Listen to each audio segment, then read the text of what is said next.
can maintain the number of councillors that we've got, perhaps grow in some areas, then we will be having a good election.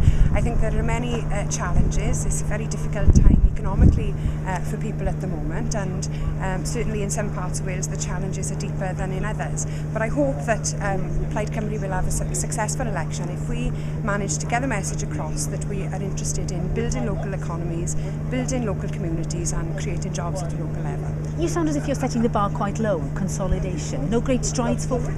Well, it's going to be, it's going to take some time for Plaid Cymru to build up. I mean, I think that there is a great potential for us to offer an alternative to the austerity policies that are coming from the Westminster government in London. People are finding it really difficult at the moment, and people are very worried about their futures, and I hope that we can offer an alternative to the downward spiral that is being offered by the British parties. But actually you're afraid they're going to vote Labour, aren't you?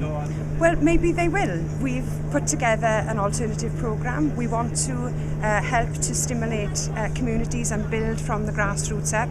We hope people will like that message and join with us in wanting to do that. We're not under any illusion that we're going to get help from outside. If we're going to have successful communities, then we're going to have to do the building up of those communities ourselves. And I hope that people will understand that that's a message of hope, that we can have a future, especially for young people who are facing very difficult time at the moment with high levels of unemployment and so on, that their local council is the place to create local jobs if people elect councillors who are determined to do that.